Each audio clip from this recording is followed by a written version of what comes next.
Cartoon শোগুলোকে এইরকম black স্ক্রিনের সাথেই শেষ করা হয় কেন?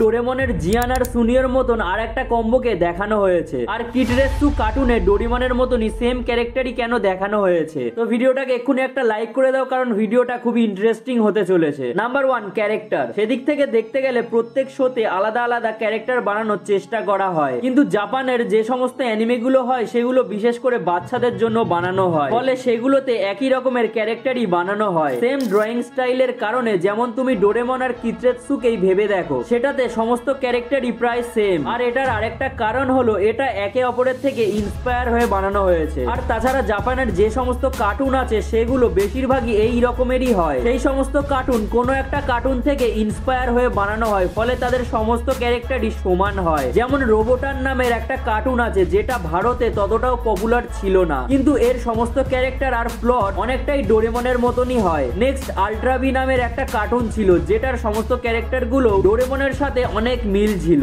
আর কখনো কখনো সিমিলার ক্যারেক্টার জেনে শুনেও বানানো হয় যাতে বাচ্চারা সেটাকে মনে রাখতে পারে, আর বাচ্চারা এটা বুঝতেও পারে না যে সেটা অন্য কার্টুনের কপি। এবার কোনো পপুলার কার্টুন আর তার মতনই সিমিলার ক্যারেক্টার সহ কার্টুন বানালে বাচ্চারাও সেটা দেখবে। যেমন কি টম এন্ড জেরির মতনই আর একটা কার্টুন হতো, আর সেটার ইন্ডিয়ান কার্টুন বানানো হয়েছিল যেটার নাম ছিল পাকড়াম পাকড়াই, আর এটা অনেকটাই সিমিলার ছিল টম এন্ড জেরির সাথে, ফলে এই কার্টুনটাও প্রচুর পরিমাণে পপুলার হয়। আর এই কারণের ফলেই মার্ভেল এবং ডিসির মতন বড় বড় কোম্পানিরা সিমিলার ক্যারেক্টার বানায়, যেমন কি হকাইয়ের গ্রিন অ্যারো, ডেডপুলের ডেথ স্ট্রোক, সোয়াপ থিং এর ম্যান থিং, আর থ্যানোসের ডার্ক সি, আরো এমন অনেকই আছে। Number 2, plot. এবার কথা বলা যাক কার্টুন আর অ্যানিমের প্লট নিয়ে। আমরা ক্যারেক্টারের সিমিলারিটি তো বুঝতেই পারি, তাই বলে প্লটের সিমিলারিটি ধরা একটু মুশকিল। তবুও বেসিক টার্মে প্রায় সমস্ত কার্টুনই সিমিলার প্লটেই চলে। যেমন কি কার্টুনে সবসময় দেখানো হয় যে কার্টুনে যেটা মেন ক্যারেক্টার আছে সেটা সবসময় 10 থেকে 12 বছরের বাচ্চা হয়, আর সে অতটাও স্মার্ট হয় না, আর এই কারণের জন্য অন্যরা তাকে বুলি করতে থাকে, আর তাকে সাহায্য করার জন্য কোথাও না কোথা থেকে কোনো একটা ক্যারেক্টার চলে আসে যার কাছে থাকে কিছু স্পেশাল পাওয়ার অথবা স্পেশাল স্কিল, যেটার খুব ভালো উদাহরণ হলো ডোরেমন এবং নিনজা হাতোরি। এদিক থেকে বলতে গেলে প্লটে যে ভিলেন হয় সে সবসময় ফিক্স হবে এমনটা না, ভিলেন প্রত্যেক এপিসোডের জন্য পাল্টাতে থাকে। যেমন কি ডোরেমনে কোনো নির্দিষ্ট ভিলেন নেই, কিন্তু বিভিন্ন ধরনের প্রবলেম আসতেই থাকে, তেমনি নিনজা হাতুড়িতেও আমারা আছে, কিন্তু পুরো স্টোরি তাকে ঘিরেই হয় না, বরং বিভিন্ন ধরনের ক্যারেক্টার আসতে থাকে। আর অলমোস্ট সমস্ত জায়গায় এই প্লটই ইউজ করা হয়, কারণ বাচ্চারা খুব বেশি জটিল সমস্যাযুক্ত কার্টুন বুঝতে পারে না, ফলে তাদের জন্য যতটা সিম্পল আর নর্মাল স্টোরি করা হবে তাদের জন্য ততটাই সুবিধাজনক হবে। আর আরো একটা পপুলার প্লট আছে, কার্টুনের যে হিরো হয় সে কিছু অ্যাচিভ করতে চায়, কিন্তু সেটার জন্য তাকে কোনো একটা জার্নিতে যেতে হয়, আর জার্নি চলাকালীন তার মাঝেই আসে বিভিন্ন ধরনের লোকজন তার সাথে ফাইট করার জন্য, মানে মাল্টিপল ভিলেন আসতে থাকে। আর অনেক অ্যানিমেও এই প্লটের উপরেই বানানো হয়, যেমন কি one piece, Pokemon, Digimon, Naruto এবং হান্টারের মতন অনেক অ্যানিমেই আছে, এবং এইগুলোই এই নর্মাল প্লটের উপরেই ভিত্তি করে বানানো হয়, কিন্তু আলাদা আলাদা ক্যারেক্টার আসে আলাদা আলাদা পাওয়ার নিয়ে, সেগুলোর ফলে সেই এপিসোডগুলো আরো বেশি ইন্টারেস্টিং হতে থাকে। আর এর মধ্যে অনেক ইন্ডিয়ান কার্টুনও আছে যেগুলো সিমিলার প্লটের উপরেই চলে, আর সেই কার্টুনগুলোতে ইন্ডিয়ান টাচ দেওয়ার জন্য সেগুলো অ্যানিমের থেকে সম্পূর্ণ আলাদা হয়, কিন্তু সেগুলোর স্টোরি অলমোস্ট সিমিলার হয়। যেমন কোনো একটা কার্টুনে একটা নির্দিষ্ট মেন ক্যারেক্টার থাকে এবং তার পাশাপাশি থাকে তার বিভিন্ন বন্ধু বান্ধব, আর এরা বিভিন্ন ধরনের চ্যালেঞ্জকে ফেস করতে থাকে, যেমন ছোটা ভীম, বীর দা রোবট বয়, মোটু পাতলু ইত্যাদি। আর ইন্ডিয়াতে আরো একটা পপুলার জনরা আছে যেটাকে বলা হয় মাইথোলজিক্যাল। এটাতে ইন্ডিয়ান মাইথোলজির ব্যবহার করে ক্যারেক্টার এবং প্লট বানানো হয়, যেটা অনেকটাই সিমিলার হয়, কারণ মাইথোলজিও সেম হয়। যেমন কি এর মধ্যে সবথেকে পপুলার কার্টুন হলো roll number 21। Number 3, story line. এখন স্টোরি লাইনের কথা বলতে গেলে প্লট যেখানে সেম হয় সেখানে স্টোরি লাইনও সেম হয়, কিন্তু ছোটবেলায় আমরা যে সমস্ত কার্টুন দেখতাম সেগুলোর একটা আলাদা গুরুত্বপূর্ণ বিষয় থাকতো, যার ফলে একটা নতুন স্টোরি তৈরি হতো, আর তেমনি স্টোরি শেষও হয়ে যেত,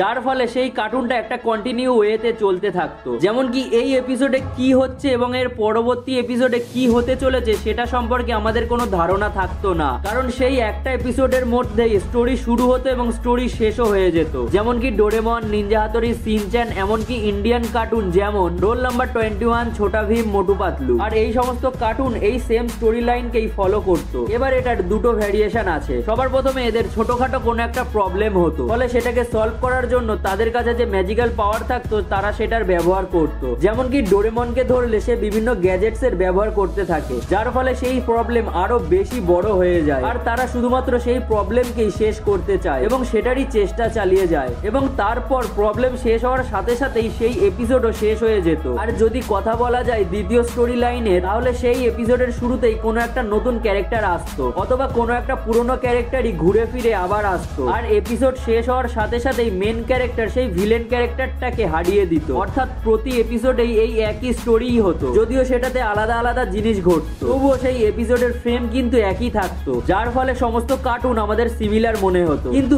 এই শোতে সোরেন নামের একটা অ্যানিমে বেশি বেটার, কারণ তুমি বড় হয়ে যাওয়ার পরেও সোরেন অ্যানিমে দেখতে পারো। হ্যাঁ, মানলাম এটার প্লটও সেম হয়, কিন্তু সেটার মধ্যে বিভিন্ন প্লট টুইস্টও আছে, সেটাতে আলাদা আলাদা পাওয়ার বিভিন্ন নতুন স্টোরি থাকে যেগুলো মানুষকে বেশি অ্যাট্রাক্ট করে। আর অনেক সিমিলারিটি তো থেকেই যায়, যেমন কি নারুটো এবং HX8 এর মধ্যে অনেক সিমিলারিটি আছে, কারণ এই দুটো একে অপরের থেকে ইন্সপায়ার্ড হয়ে বানানো হয়েছে, কিন্তু এগুলোর ক্যারেক্টার এবং স্টোরি লাইন দুটোই আলাদা, ফলে এগুলো খুবই ইন্টারেস্টিং হয়ে উঠেছে। Number 4, places. এখন কথা বলা যাক জায়গা সম্বন্ধে। এখন যদি সেকাই এবং সোরেন অ্যানিমের কথা বলা যায়, তাহলে অবভিয়াসলি তাদের প্লেসেস সমান হবে না, কারণ এগুলোতে আলাদা আলাদা ওয়ার্ড এবং আলাদা আলাদা জায়গা দেখানো হয়েছে। কিন্তু আমরা যে কার্টুনগুলো দেখি সেগুলো বেশিরভাগ সময়ই একই হয়। আমরা বেশিরভাগ যে কার্টুনগুলো দেখি সেগুলো সবই জাপানের তৈরি, আর জাপান অতটাও বড় দেশ না, ফলে সেখানকার সমস্ত জায়গা আর সমস্ত কালচারই একই ধরনেরই হয়। যেমন কি ডোরেমন, নিনজা হাতোরি, কিটরেৎসু আর পারম্যান, এই 4টে কার্টুন টোকিও বেসড হয়, মানে এগুলোতে যে জায়গাগুলো দেখানো হয়েছে সেগুলো টোকিওর জায়গা। আর শিনচ্যান এমন একটা কার্টুন যেটা কাসুকাবেতে তৈরি হয়েছে, অর্থাৎ যে সমস্ত জাপানিজ কার্টুন আছে সেগুলো বেশিরভাগই টোকিও নয়তো কাসুকাবেতেই তৈরি হয়। আর যদি ইন্ডিয়ান কার্টুনের কথা বলা হয়, তাহলে তারা একটা কাল্পনিক জায়গার ব্যবহার করে, যেমন কি ছোটা ভীমের ঢোলাকপুর, মোটু পাতলুর ফুরফুরি নাগার। নাম্বার 5, তুমি হয়তো একটা জিনিস খেয়াল করে দেখেছো যে কার্টুন শো গুলোকে এইরকম ব্ল্যাক স্ক্রিনের সাথেই শেষ করা হয়,